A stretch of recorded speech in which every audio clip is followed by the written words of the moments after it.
Hello friends, welcome to my YouTube channel. तो हम लोग अपनी ऑपरेटिंग सिस्टम की सीरीज़ कंटिन्यू कर रहे हैं, जिसमें हम कुछ गेट क्वेश्चंस प्रीवियस ईयर देख रहे हैं कि हाँ भाई किस तरीके के क्वेश्चंस हमारे कॉम्पिटिटिव एग्जाम्स में आते हैं। लास्ट टाइम हमने पेज रिप्लेसमेंट एल्गोरिथम का एक प्रीवियस ईयर गेट क्वेश्चन देखा था। आज मैं लेके आई हूँ यहाँ पर CPU शेड्यूलिंग का एक प्रीवियस ईयर गेट क्वेश्चन। ये गेट 2011 का एक क्वेश्चन है CPU शेड्यूलिंग का, जिसमें हमें क्या दे रखा है, प्रोसेसेस दे रखे हैं, arrival time and burst time दे रखा है, वही जैसे हमने पहले समझे थे। हमसे बोला गया है apply pre-emptive shortest job first and find the average waiting time. Pre-emptive मैंने बताया था, प्रीएम्प्टिव का मतलब क्या होता है कि जब हमने किसी प्रोसेस को कोई CPU एलोकेट कर रखा है और अगर कोई हाई प्रायोरिटी प्रोसेस आ जाती है तो हम क्या करते हैं, उस करंट प्रोसेस को वहीं पर रोककर उस हाई प्रायोरिटी प्रोसेस को एलोकेट कर देते हैं CPU। और जब उस हाई प्रायोरिटी प्रोसेस का काम कंप्लीट हो जाता है तब हम करंट प्रोसेस को उसी स्टेट से फिर से स्टार्ट करते हैं जहाँ पे हमने उसे रोका था। ये होता है हमारा pre-emptive scheduling. And shortest job first, shortest job first में हमने क्या डिस्कस करा था कि शॉर्टेस्ट जॉब फर्स्ट हमारी वो शेड्यूलिंग होती है जो कि बर्स्ट टाइम पे अकॉर्डिंग वर्क करते हैं। मीन्स जिस प्रोसेस का बर्स्ट टाइम सबसे कम होता है, अगर वो रेडी है शेड्यूलिंग के लिए और उसका बर्स्ट टाइम सबसे कम होता है तो हम सबसे पहले CPU उसे एलोकेट करते हैं। तो प्रीएम्प्टिव शॉर्टेस्ट जॉब फर्स्ट कौन सी थी? प्रीएम्प्टिव SJF थी हमारी। कौन सी वाली? प्रीएम्प्टिव SJF थी हमारी, SRTF, shortest remaining time first.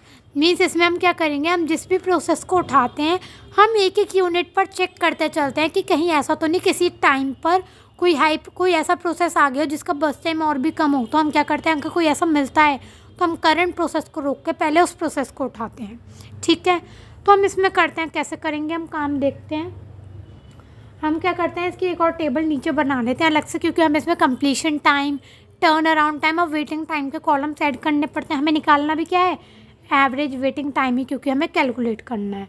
तो हम क्या करते हैं, इसका एक और टेबल नीचे बना लेते हैं अपने सोल्यूशन के लिए। Process, arrival time, burst time, एक आएगा हमारा completion time, turn around time and waiting time. ठीक है, प्रोसेस कौन कौन से हैं? P0, P1, P2। जैसे अब इसमें हमारे अराइवल टाइम और बस टाइम मिली सेकेंड्स में दे रखे हैं, हम अभी फ़िलहाल इन्हें इग्नोर कर सकते हैं यूनिट को। लास्ट में जब इन सॉल्यूशंस, इन ऑप्शंस में से हमारा आंसर आएगा हम उसमें मिली सेकेंड लगा देंगे। तो ये हो गया 0, 1, 2। इसका बस टाइम है 9, 4 एंड 9। अब हमें क्या करना है, जब भी हम SRTF को इम्प्लीमेंट करते हैं हमें गैंट चार्ट बनाते हैं। क्या बनाते हैं हम? Gantt chart. ठीक है, तो हम अगर देखें, अगर हम बर्स्ट टाइम को चेक करते हैं तो वैसे तो P1 का बर्स्ट टाइम सबसे कम है, P0 और P1 का सेम है, हम किसी को भी उठा सकते थे। बर्स्ट टाइम P1 का कम है तो कायदे में हमें ये पहले उठाना चाहिए, बट हमने देखा कि ये अराइव हो रहा है 1 पे, जबकि इससे पहले हमारा P0 अराइव हो गया था 0 पे। तो हम 0 से 1 आइडियल तो छोड़ नहीं सकते CPU को, तो हम क्या करेंगे, 0 से 1 हमें P0 ही चलाना पड़ेगा जिससे कि आइडियल टाइम ना रहे। तो हमने क्या करा, हमने सबसे पहले P0 उठाया और हमने सिर्फ इसे 0 से 1 रन करा। 0 से 1 हमने रन करके देखा, जब हम 1 पर आए कि क्या 1 पे कोई सा प्रोसेस अराइव हुआ है, तो हमने देखा हमारा 1 पे P1 अराइव हुआ है जिसका बर्स्ट टाइम P0 से कम था। तो हम क्या करेंगे, 1 पे इसे प्रीएम्प्ट करेंगे, इसका बर्स्ट टाइम 1 कम हो जाएगा, 8 हो जाएगा, और हम क्या करेंगे, P1 को उठा लेंगे। हमने P1 को उठाया, हमने 1 से 2 चलाया। जब हम 1 से 2 चलाएंगे इसका बर्स्ट टाइम हो गया 3। हमने देखा अब 2 पे P2 भी आ गया। मीन्स अब 2 पे आने तक P0, P1, P2 तीनों रेडी हैं। अब हम इनके बर्स्ट टाइम देखेंगे। अब हमें अराइवल टाइम से कोई मतलब नहीं पड़ता क्योंकि तीनों आ चुके हैं। अब जब हमने इनके बर्स्ट टाइम चेक करे, हमने देखा P1 का ही बर्स्ट टाइम सबसे कम है और कम रहेगा आगे तक भी। तो हम क्या करेंगे, P1 को ही कंटिन्यू करेंगे। 3 बर्स्ट टाइम है, इसके मीन्स हम 3 यूनिट्स तक चलाएंगे, तो 2 + 3 5। हमने 5 तक चलाया और इसे कर दिया 0। ठीक है, अब हमारे 2 प्रोसेसेस बचे, P0 एंड P2। अब हम P0 और P2 में देखें तो बर्स्ट टाइम P0 का कम है, 8 है, इसका 9 है।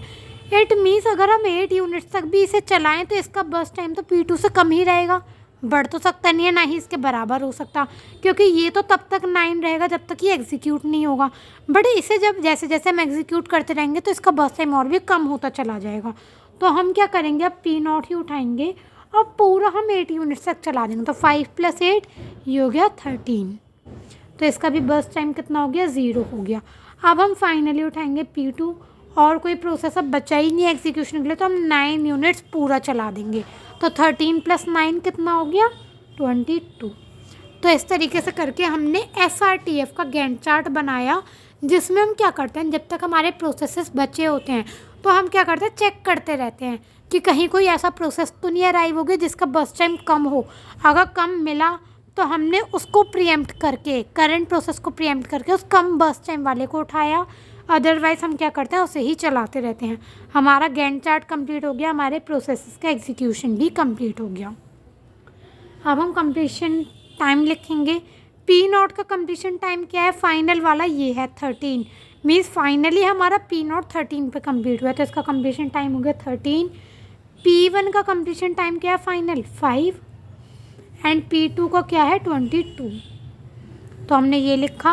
अब हम टर्न अराउंड टाइम लिखे हैं। हमने देखा था जब हमने SRTF पढ़ा था ब्रीफ में, तो टर्न अराउंड टाइम का फॉर्मूला क्या होता था, completion time minus arrival time.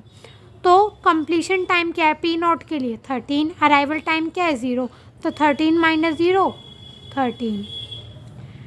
P1 के लिए कंप्लीशन टाइम में 5 और ये है अराइवल टाइम 1, तो 5 - 1 4।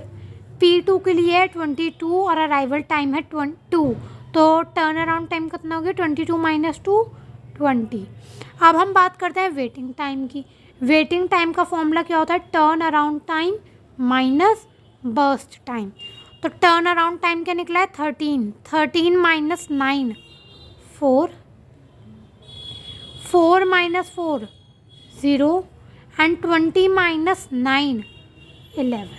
तो ये हो गया हमारे वेटिंग टाइम्स। हमें निकालना क्या था, एवरेज वेटिंग टाइम निकालना, तो हम सिंपली इसको ऐड करेंगे, 11 + 0 + 4 15। तो एवरेज वेटिंग टाइम क्या निकलेगा हमारा, सम ऑफ वेटिंग टाइम कितना है 15 और नंबर ऑफ प्रोसेसेस कितने हैं 3, तो ये आ गया 5। और हमने यूनिट लगानी थी मिली सेकेंड, तो एवरेज वेटिंग टाइम कितना हो गया 5 मिली सेकेंड। तो ABCD में से हमारा A ऑप्शन आ गया, 5 मिली सेकेंड्स। तो SRTF क्या करता था, ये मैंने ऑलरेडी प्रीवियस वीडियोस में SRTF को पूरा ब्रीफ में एक्सप्लेन कर रखा है कि SRTF CPU शेड्यूलिंग क्या होती है, वो चेक कर सकते हैं आप वीडियो। SRTF का ये प्रीवियस ईयर गेट क्वेश्चन था 2011 का, जिसमें हमने देखा कि हम SRTF को कैसे अप्लाई करते हैं। इसमें हमें नॉर्मली एवरेज वेटिंग टाइम निकालना था, तो हमने वो कैलकुलेट करा है। तो हमारे CPU शेड्यूलिंग के भी इसी तरीके के कॉम्पिटिटिव हो या यूनिवर्सिटी लेवल हो, इसी तरीके के क्वेश्चंस आते हैं जिसमें हमें किसी एक पर्टिकुलर CPU शेड्यूलिंग लगाकर एवरेज वेटिंग टाइम या average turn around time calculate करना होता है। आई होप ये क्लियर हुआ होगा प्रीवियस ईयर गेट क्वेश्चन। आगे हम इसके और भी क्वेश्चंस देखेंगे कि कैसे सॉल्व करते हैं। So thanks for watching my video.